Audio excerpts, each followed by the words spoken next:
उसी कस्बे में एक आदमी रहता था, नाम था यूसुफ। वो आम किसान था मगर दिल का बहुत लालची।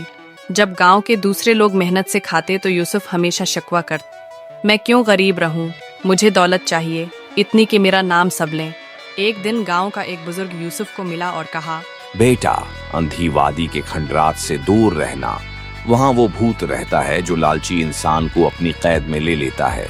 मगर यूसुफ हंस कर बोला, ये सब कहानियां हैं। अगर वाकई खजाना है तो मैं उसे लेकर ही रहूं। एक रात यूसुफ छपकर अंधी वादी की तरफ निकल गया। अंधेरी रात, हवा के झोंके और अलवों की आवाजों ने माहौल को डरावना बना दिया था। जब वो खंडरात में पहुंचा तो एक कमरे के बीच एक बड़ा सा संदूक रखा था। यूसुफ ने जैसे ही हाथ लगाया, कमरा लर्जने लगा और एक सियाह धवें से भूत नमूदार हुआ। भूत की आंखें सरख, दानत नुकीले और आवाज गजदार थी। कौन है जो मेरे खजाने को छेड़ने आया है? यूसुफ डर तो गया मगर लालच ने खौफ पर काबू पा लिया।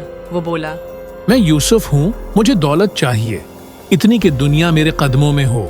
भूत ने कहका लगाया, अच्छा, दौलत मिल सकती है, लेकिन शर्त है कि तुम्हें हर साल मुझे कुर्बानी देनी होगी।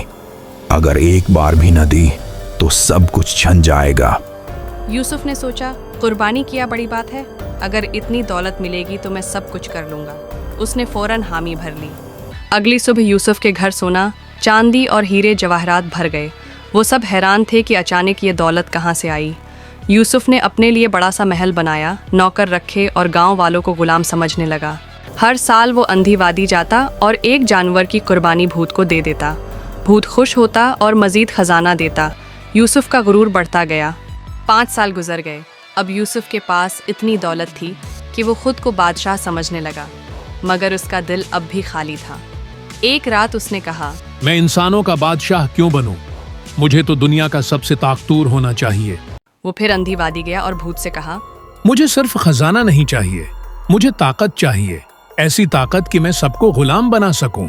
भूत ने सरख आंखों से घूरते हुए कहा, यूसुफ, तुमने मेरा खजाना पाया, इज्जत पाई, अब भी खुश नहीं हो। ताकत का लालच तुम्हें खत्म कर देगा। यूसुफ गुरूर से हंसा, मुझे परवाह नहीं, दे दो ताकत, वरना मैं तुम्हारा ये संदूक तोड़ दूंगा। भूत ने खौफनाक चीख मारी और कहा, ठीक है, जैसा चाहोगे वैसा पाओगे। अगली सुबह यूसुफ ने देखा कि वाकई वो ताकतवर हो गया है। लोग उसके सामने झुकने लगे, लेकिन जल्द ही इस ताकत का साया इस पर उलटने लगा। वो रातों को डरावने ख्वाब देखने लगा। ख्वाब में भूत आकर कहता, वक्त तो करीब है, तेरा इंजाम आ रहा है। यूसुफ की हालत बिगड़ने लगी। उसकी आंखों के नीचे स्याह हल्के, जिस्म कमजोर और दिमाग परेशान। मगर लालच फिर भी खत्म न हुआ।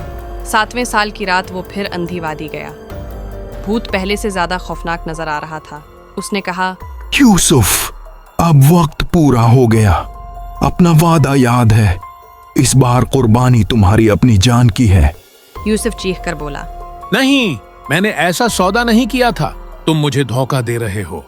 भूत हंसकर बोला, लालच में तुमने आंखें बंद कर ली थीं। मैंने कहा था कुर्बानी देना होगी, और सबसे बड़ी कुर्बानी तुम्हारी जान है। यूसुफ भागने लगा, मगर खंडरात के दरवाजे बंद हो गए। कमरा अंधेरे से भर गया। भूत ने अपने साए से यूसुफ को जकड़ लिया। उसकी चीखें पूरी वादी में गूंजें, लेकिन किसी ने न सुनी। अगली सुबह वहां सिर्फ एक बोसीदा संदूक पड़ा था। यूसुफ, इसका महल और खजाना सब गायब हो चुके थे। कस्बे वालों का शक इस दिन के बाद लोग अंधी वादी के करीब भी न गए।